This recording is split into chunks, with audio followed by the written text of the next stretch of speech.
Welcome to Second Take, the show that focuses on the issues behind the news. The African National Congress had its policy conference this week. Terence Creamer joins me to discuss some of the issues arising and what it could mean for South Africa and its economy. Terence, welcome to Second Take. The second transition document captured most of the headlines this week, with the phrase strongly linked to President Jacob Zuma. How did the delegates respond to its contents? Well, the media is kept quite far away from the actual proceedings, but all the delegates did discuss this in 11 commissions during the course of the week. And it was a major centerpiece because, as you say, in the mind of the South African public, it had been associated with President Jacob Zuma and his desire for a second term at Mangaung. But apparently there was very robust, is the word that they used, discussion within the commission about it. But in the end, the document was actually adopted with less than 10 amendments or 11 amendments. And the biggest change was really to the title. So instead of second transition, we now have a second phase in the transition from apartheid colonialism to a national democratic society. So in the end, the delegates, it seems, accepted the content of the document, which is really a theoretical framework for which the ANC will engage with all of its policies. So it really does an analysis of society. Where are we at this current point? It always has. It's part of its strategy and tactic document. And it does this analysis, and it looked at where South Africa is 18 years after democracy. And when President Zuma presented on the first day, he made it clear that he was presenting a National Executive Committee document, report, speech. It wasn't his speech. The document wasn't his document. He hadn't drafted it. But that he wanted to tease this point out of second transition because he wanted to sharpen the debate within the conference. So he made it clear right from day one that, yes, he did associate himself with some of the document and the content and some of the language, but it wasn't his document and it wasn't going to be a make or break for his leadership in the ANC if the delegates rejected it. In the end, the content was more or less accepted. It's going to be a redraft of it with some of those amendments coming from the floor. But the term second transition was seen as technically incorrect by most of the ANC delegates because the transition, where are we transitioning to? Because we've had the transition from apartheid to democracy. What is this? We aren't transitioning to anywhere new. We're still in a democratic environment. So there was a technical flaw, the delegates felt, with the word. So therefore, they've opted for new phase or second phase. Another key document receiving attention was the state intervention in the mineral sector report. How was it received?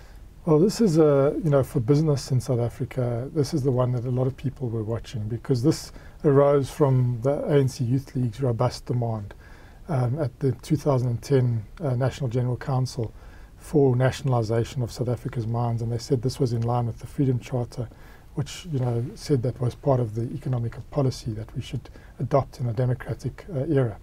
So there was a major study undertaken, looked at 30 countries, 12 specifically, 30 in all, and looked at how can South Africa best get more out of its mining sector, the resources in the ground.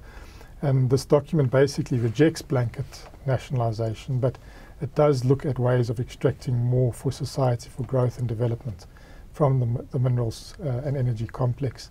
And it basically looks at resource rent tax at 50% and minerals beneficiation, but also linkages, backward linkages, through plant and equipment that go into mines, trying to build industrialisation around this, as well as the knowledge economy, sort of skills and raising our game in terms of our research and development around using mining as a basis for that. So that's what SIMS does. It rejects blanket nationalisation, but favours an approach of extracting or capturing more of what they say the rents from the mining sector. And the delegates were exposed to this, through a document, but also through a plenary discussion, also again closed to the media, but it was presented for 45 minutes and there was a plenary discussion. Then there was the Economic Commission. Now, that Economic Commission, as we speak, hadn't reported back. And there's some discussion in the newspapers today that there's going to be some of the hardening of the language around nationalisation, but that's not clear yet. I think on the whole, SIMS has been accepted, so no blanket nationalisation, but nationalisation will still probably feature in some way in the form of where appropriate. And then there's this discussion around whether the state mining company should have a 30% interest in all new mining activity, which seemed to be a new clause inserted, and there's been a bit of reportage around that. And we're going to have to wait and see whether that does develop. But on the whole, I think, like with second transition, like with many of the other documents, the delegates have sort of accepted most of the content. And we must understand that this is a very early stage. This is not a policy of government. This is a policy proposal. It has to be redrafted. It has to be accepted in Mangaung. There's many months and years before this becomes a policy of government. So this is very early stage stuff, and it's not really something that I think investors need to react to immediately. But they will be watching to see how the nationalisation issue is treated, because at the moment most investors are seeing that nationalisation is holus bolus, is off the agenda. But I think so if it gets crept back into the language, and there is this discussion around the state mining company having some possible free carry in new mining activity, that will raise eyebrows again, and we'll have to go through that debate again. But it's a long way from being government policy. And when the ANC will have to take this, anything that is adopted at Mangaung in December, we'll have to then take it through government processes. It will have to form part of the new government's program of action. It then has to go get consulted with society. It's just that it's a lot of energy and intellectual thought that now has to again engage with something that maybe isn't the crux for the mining industry. The crux for the mining industry is about growing that sector and getting more growth and development and employment from that sector. And whether we should be focusing so much attention on things like nationalisation or free carries for state-owned enterprise, those are really diversionary issues in some ways for what the mining sector needs to do and what South Africa needs to do. But that's how the ANC works. It's a very long process before it really, the tyre hits the road. So anyway, that's where we're at, and it's going to be interesting to see how the phraseology is eventually, framed in the Economic Commission.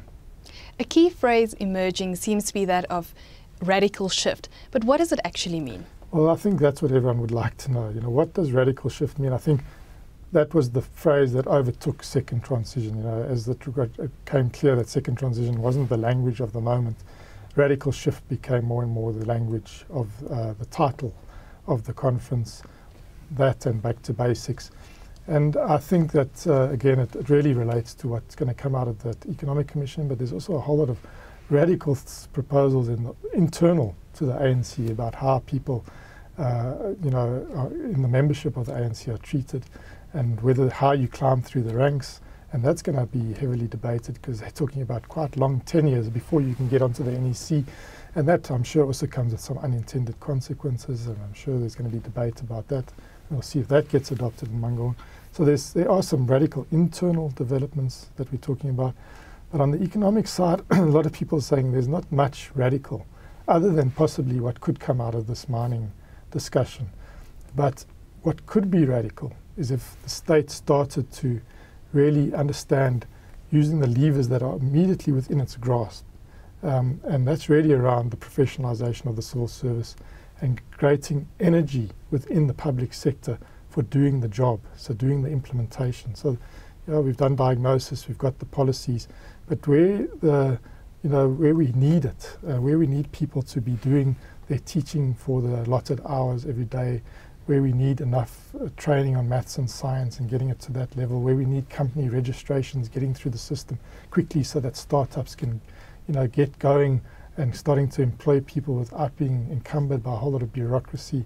Where those levers are very much in the grasp of government. And I think that's very much where the new growth path, in fact, is focused. You just look at this big infrastructure build that government is pursuing and saying, state and the public sector has got a lot of levers to pull around local content and getting people behind building a reindustrialization around the infrastructure program.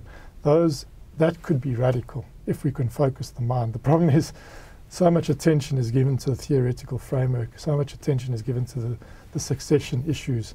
So much attention is given to things that probably aren't going to really help growth and development in the near term, and actually divert energy and attention away from these sorts of things that can make radical changes in people's lives quite quickly.